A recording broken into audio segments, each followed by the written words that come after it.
Let's see. Lost my cell phone like the day after Thanksgiving. And then fucking it was lost until like a couple weeks ago, maybe a month ago.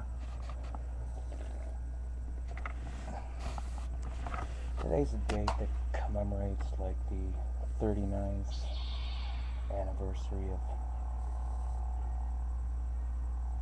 my appearance on this earth in this spatio-temporal form. And of course,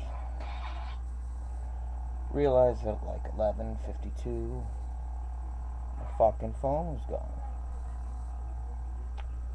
Totally fucking ruling, man.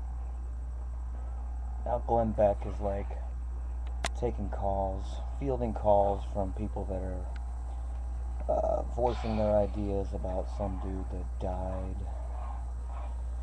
It was in some governmental fucking function. And Glenn sternly advises with solemn caution against his listeners subscribing to conspiracy theories.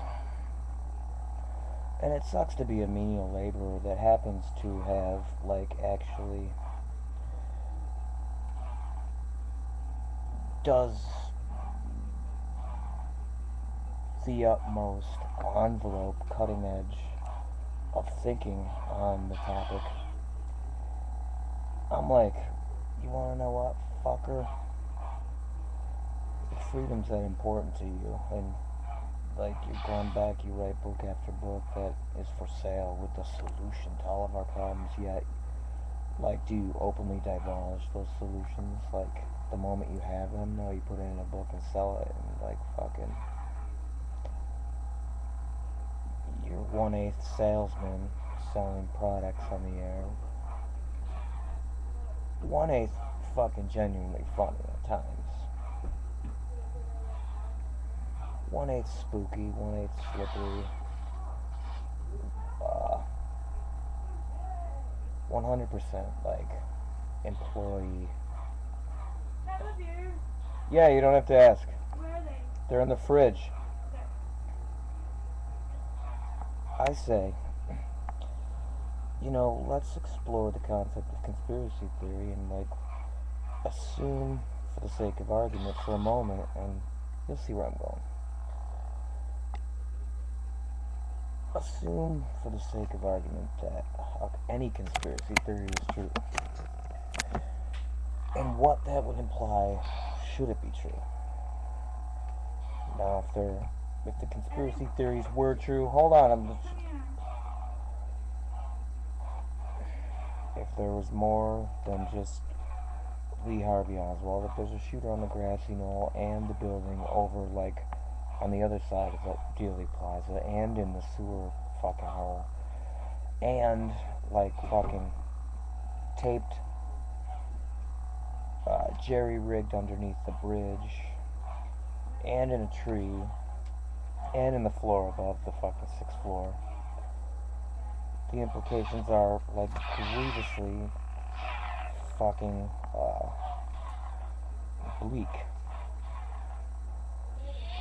in the context of the teleology of the actualization of freedom, absolute equality on earth as it has sojourned throughout the millennium. So, instead of sternly, solemnly cautioning your listeners not to engage in conspiracies, I say, fuck that. You should, for the sake of principle, assume that everything's true and what that would mean if it was, and then get to the next step of, like, pointing out what you see, how this circumstantial bit of evidence lends credence to the rationale that there are, like, black hands moving behind the scenes. Move beyond that, assume it's true, and then, like, start thinking out countermeasures before it's too late, and start to think, wow, if there is conspiracy, They're probably wicked, fucking smart and powerful. They probably have backup plans should the masses wake up to this fact that, like, they're, like, made the quantum jump out of nowhere unexpectedly from, oh, you see how, like, it went back to the left ballistics, that means that it probably came from the front. They've moved beyond that. They probably have provisions and backup plans should, like, you people come to the conclusion that, okay, fuck pointing out all the reasons why we think it's probable and most likely.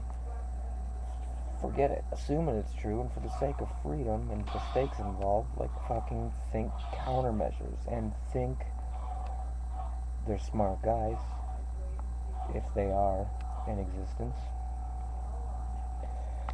and start to think countermeasures for the countermeasures that they'll take should they have backup plans, and what it would imply that they'd have to up the ante because you've become aware of this and now are practicing countermeasures.